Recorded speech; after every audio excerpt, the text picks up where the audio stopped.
প্রদীপ তো খুব একটা পুজো টুজো দেয় না, তো আজকে সন্ধ্যাবেলা আমার একটু আলিস্যি লাগছিল, তাই বললাম ওকে একটু সন্ধ্যেবাতিটা দিই। তার খুব ঠান্ডা পড়েছে তো, জামা কাপড় ছাড়তে এই কত খালি গায়ে দিচ্ছে, আমার খুব কষ্টও লাগছে, কিন্তু কিছু করার নেই। তো ওকে বললাম, ও দিয়ে দিল সন্ধ্যেবাতিটা। ও পুজো দিতে একদম সামলাতে পারে না, ওই সন্ধ্যেবাতিটুকুনি একটু পারে। তো যাই হোক, আমি আর জোর করি না, আমিই দিয়ে দিই। তো চলো এবার একটু ও পুজো দিচ্ছে, আমি ভাবলাম চলো ঠান্ডা যা পড়েছে একটুখানি কিছু ভাজাভুজি খাওয়া যেতেই পারে। আর এত ঠান্ডার মধ্যে না একটু গরম গরম ভাজা খেতে বেশ ভালোই লাগে। আর প্রদীপ তো সবসময় সন্ধ্যেবেলা থাকে না, রবিবার ছাড়া। তাও যেটুকু রবিবার থাকে মানে প্রচণ্ড ব্যস্ত থাকি এই ঘরের জিনিসপত্র এইসব আনাতে। তো চলো করছি হচ্ছে পেঁয়াজি, আর মেয়েরাও বাড়িতে নেই, তো মেয়েদের জন্য করে রেখে দেবো পরে, মানে মেখে রেখে দেবো, ওরা আসলে গরম গরম ভেজে দেবো, খাবে। পেঁয়াজি করবো আর একটু কফি করবো।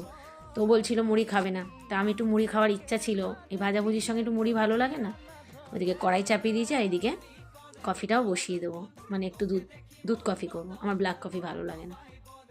আর এবারে কিন্তু শীতে কফিও আমাদের অনেক খাওয়া হয়ে গেছে জানো তো, এত ঠান্ডাতে পারা যায় বলো না। মানে কতবার যে চা কফি খাচ্ছি, আর যারা এবারে বলে, যারা না মানে উইন্টার লাভার বলে, তারা কিন্তু শীতকে এবারে আর পাবে না। মানে শীত আর তারা চাইবেই না কোনো দিন, পাবে না বলছি, শীত চাইবেই না কোনো দিন মনে হয়। ওইদিকে পকোড়া ভাজাও রেডি, মানে পেঁয়াজি। এদিকে কফিটাকেও একটু গুলে নিলাম, দুধটাও জাল দিয়ে নিলাম, নিয়ে চলো রেডি হয়ে গেল আমাদের সন্ধ্যের একটু টিফিন। তো তোমরা কারা কী খেয়েছো অবশ্যই কিন্তু জানিও। আমরা তো এটা দিয়েই আমাদের আজকে সন্ধ্যের টিফিনটা সারলাম।